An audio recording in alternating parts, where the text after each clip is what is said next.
మాట్లాడడం ఆఖరిగా అమ్మాయి అప్పటి నుంచి ఇంట్లో కష్టాలు మాత్రం ఏం చెప్పుకోలేదు, ఎవరికి చెప్పుకోలేదు, మాకనే కాదు ఎవ్వరికి చెప్పలేదు. ఆమె ఆ సూసైడ్ నోటీసులనే రాసింది.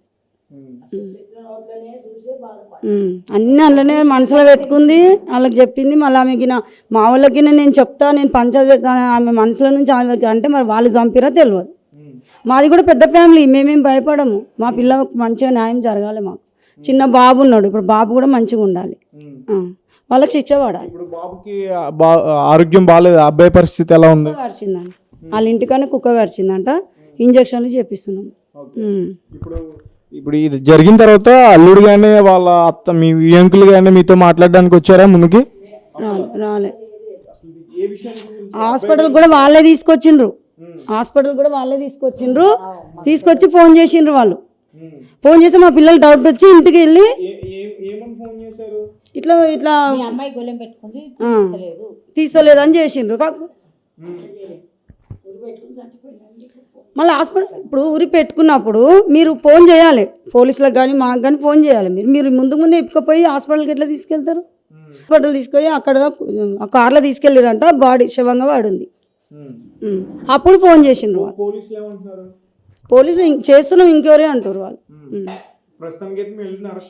చేసిండ్రు. మీ ఆరోపణ ఏంటంటే అత్తమామలు కూడా ఇందులో వాళ్ళకు కూడా హస్తం ఉందని. ఓకే, వాళ్ళది కూడా మెయిన్ అత్తమామలు, మొగడు, ఆడపడుచు కూడా ఉందంట, కొంచెం ఆడపడుచు కూడా, వాళ్ళకు కూడా శిక్ష వేయాలి. ఆడబిడ్డను కూడా భర్త ఇడిసబెట్టి ఇంట్లో తెచ్చి పెట్టుకుంది. ఆడపడుచు టార్చర్ కూడా ఉంది మా అమ్మాయికి, కానీ ఆమె ఎవరు చెప్పుకోలేదు. ఎవరు చెప్పుకుంటే ఎవరు ఏం చేస్తారని. ఇప్పుడు మీకు ఎలా తెలుసా ఇంత టార్చర్ ఉందని? ఎలా తెలుసా? రాసింది కదా రైట్. అంటే నేను ఎందుకు అడుగుతున్నానంటే ఇప్పుడు ఒకవేళ వాళ్ళే చేస్తే కనుక లెటర్ ఇవన్నీ రాయరు కదా, సో నేను అందుకోసం అడుగుతున్నా. లేదు, రాసిందాం, రాసి మళ్ళీ ఇంకొకటి వాళ్ళ భర్త కూడా చెప్పిందంట. మీకు అర్థమైందా నేను అడిగింది? నేను చెప్తాను. యాక్చువల్లీ ఏమైందంటే తను లెటర్ రాసినాక మా అన్న వాళ్ళ హస్బెండ్కి షేర్ చేసిందంట. షేర్ చేసిన వాళ్ళ హస్బెండ్ రియాక్ట్ అవ్వలేదు.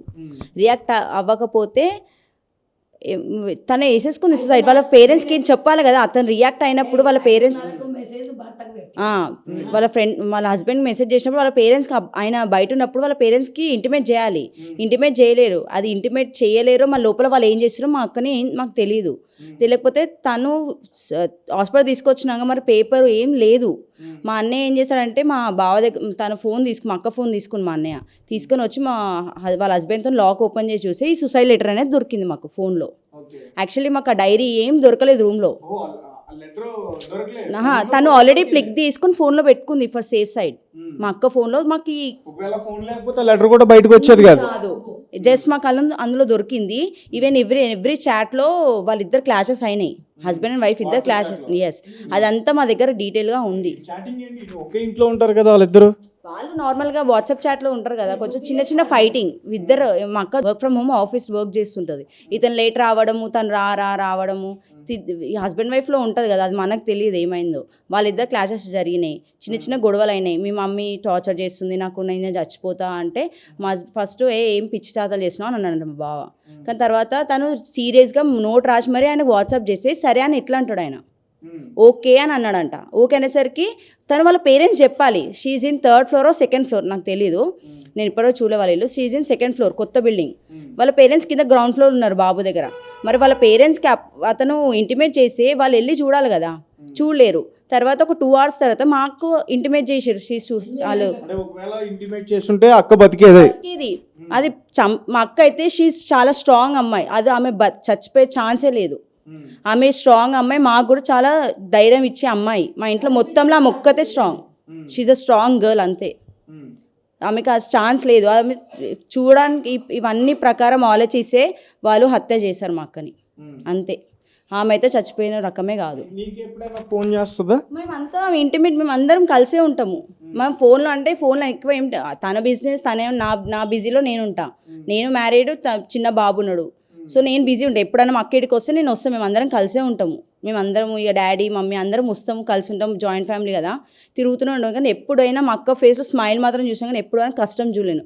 వాళ్ళ మీద మాత్రం ఇంత కష్టం చేయలేడు. ఆయన అంత లోపల టార్చర్ చేసినా ఆయన గురించి ఇంత కూడా చెప్పలేదు తను. మా వదినతో మా అక్కతో చెప్పిందంట ఒక రోజు, నాకు ఏందక్క వదిన ఇంత టార్చర్ చేస్తున్నారు అని మా వదినతో రీసెంట్గా చెప్పిందంట. ఇది ఏంది మీ ఎన్ని పిచ్చి పిచ్చ చేస్తుంది, ఇంట్లో అంతా పొగ వేస్తుంది, చిన్నోడికి కుక్క గడిచింది, నాకేం అర్థం అవుతలేదు, పిచ్చి పిచ్చ చేస్తుంది మా అత్త అని మా వదినకు చెప్పి బాధపడిందంట. అంతే, మాకు అంతవరకే తెలుసు, తర్వాత ఏం తెలీదు. That's the last, that's it.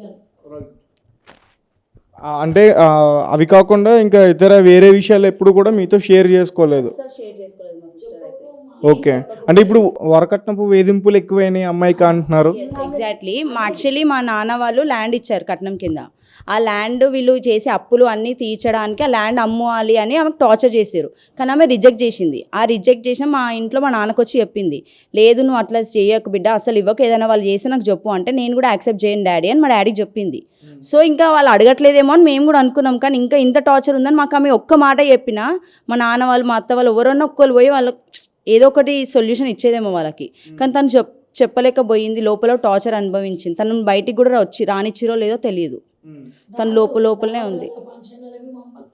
So తను మా అత్తయ్య వాళ్ళ కో సిస్టర్ కొడుకే మా అక్కని ఇచ్చినాం. సో మిగతాదంతా మా అత్తయ్య చెప్తుంది, తనకు తెలుసు బాగా ఐడియా, వాళ్ళ ఫ్యామిలీ మొత్తం మా అక్క. అంటే ఇప్పుడు మీరు ఎవరైతే ఉన్నారో అబ్బాయి అతనికి దగ్గరండి మీరు?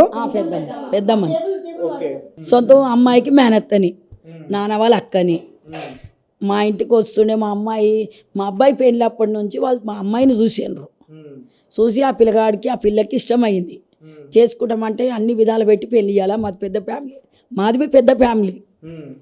పెద్ద ఫ్యామిలీ, మేము అన్నీ మంచిగా తెచ్చుకున్నాం కదా కోడలని. మా తమ్ముడివి అన్ని విధాలు పెట్టిస్తాడు, మా కుటుంబంవి అన్నీ చేసిస్తా అంటే వాళ్ళకి ఎరక, మా కుటుంబంవి అన్నీ చేస్తుందని ఎరక. అన్ని పెట్టించినాక అన్నీ చేసినాక అంతా పాపకు అన్ని పెట్టించినాక పెళ్ళైన నుంచి మా ఇళ్ళకి కలవనిస్తలేదండి. ఒక్కరోజు ఒక్కసారి అనగా ఫంక్షన్లు అయితే అందరిలో తీసుకెళ్తుంది. అది సంక్రాంతికి మా అబ్బాయిలు ఏం చేశారు, అందరు సాఫ్ట్వేర్ పిల్లలే, మా పిల్లలు, మా కోడళ్ళు, మా బిడ్డలు అందరు. ఆ రోజు పతంగులు ఎగిరేసుకుంటారు. రాండ్రి అంటే రాత్రి 11 అయింది, లైట్ పతంగులు ఎగిరేసుకుంటారు. ఫోన్ చేస్తుంది, కొడుకు తీసుకొని రా. కొడుకువి ఉన్నాడు, తన అమ్మాయితోటి కొడుకువి ఉన్నాడు. ఎప్పుడన్నా మీకు మామూలు చెప్పేవారా కొంచెం డబ్బు విషయాలు మాట్లాడడం కానీ ఆస్తి విషయాలు కానీ? నేను మీ పెద్దవారు కదా. ఏం చెప్పలేదు, మొక్కమంతా ఫీలింగ్ పెట్టుకుంది. ఫంక్షన్ కాడికి వచ్చింది, ఫీలింగ్ పెట్టుకుంటే ఎందుకు ఇట్లున్నావు, ఫీలింగ్ పెట్టుకున్నట్టుకున్నావు, పుట్టి పెరిగిన పిల్లం, సాధిన పిల్లం కదా మేము అందరము అని, ఎందుకు ఫీలింగ్ పెట్టుకున్నావు, బావేమని అన్నాడా అని అడిగినాం. లేదక్క బావేమనలే, కానీ ల్యాండ్ అమ్మకరమ్మని మా పిన్నికి మా బాబాయ్కి ఫోన్ చేశారంట. అంటే నన్ను అడిగినరా నేను అన్న, నన్ను అడగలేరు, నా దగ్గరికి రాలేరు, నా దాకా రాలేదు ఇంకా, నన్ను అడిగితే నేను సమాధానం చెప్తుంటే నన్ను అడగలేరు అక్క అని అన్నది. అంటే అడిగితే ఏం చెప్తావా అని నేను అడిగిన. అంటే ఏం చెప్పాలంటే ఏం చెప్పకు, అడిగితే నువ్వు సపోర్ట్ చేయక పిల్లగాని తీసుకొని బయటకు వచ్చేసి, ఇప్పుడు అవి ఆటోలు క్యాపులు ఉంటాయి కదా బుక్ చేసుకునేవి, తీసుకొని వచ్చేసే మన దగ్గరికి. వచ్చినాక 10 మంది పొద్దున పోయి ల్యాండ్ అమ్మమన్నారంటే ఎందుకు అమ్మమన్నారని మేము అడుగుతాము, నువ్వు ఆ పని చేయగానే నువ్వేం ఆలోచన చేయకు, టెన్షన్ వాడక అన్నావు. ఆ మాట 24 తారీఖు నాడు చెప్పిన, పోయిన నెల 24 తారీఖు నాడు ఫంక్షన్లో కలిసింది. ఆ రోజే చెప్పిన ఆ మాటగా, అంతే చెప్పివి మళ్ళీ చేయి పట్టుకున్నాను ధైర్యంగా ఉండాలని. సొంత నా తోటికోడలు నా మరిదిగారే, వాళ్ళు జల్తా, వాళ్ళు ఎంజాయ్, వాళ్ళది అన్నీ ఉంటాయి. మా ఇంట్లో 6 మేము తోటికోడళ్ళం, 6 ఇట్లా 5 పెద్ద కుటుంబాలు మంచిగా ఉన్నాం. అందరికి కొడుకులు, కోడళ్ళు, బిడ్డలు, అల్లుళ్ళు అందరూ మంచిగా ఉన్నాం. ఇదొక్కతే ఎంజాయ్. దాని అమ్మగారు జర లీడర్ లెక్కలు ఉంటారు, అంతా దాని ఇష్టం వచ్చినట్టు చేసుకుంటారు. అంతా అలా వదినే కాంగ్రెస్ కార్పొరేటర్ అట్లా. ఇప్పుడైతే మరి అమ్మాయి ప్రాణం లేకుండా పోయింది కదా, అబ్బాయిని అలాకి ఇవ్వమంటే ఇవ్వలేకపోతున్నామండి. ఇయ్యము, చూడది, అది జల్తా తిరుగుతారు, మామ పత్తాలు ఆడుతుంటాడు, అన్నీ తిరుగుతుంటాడు, ఇంకెక్కడ ఇస్తామండి? పిల్లగాని చూస్తారని ఉంటుందా నమ్మకము? పిల్లగానికి మా తమ్ముడికి అప్ప చెప్పేస్తాం.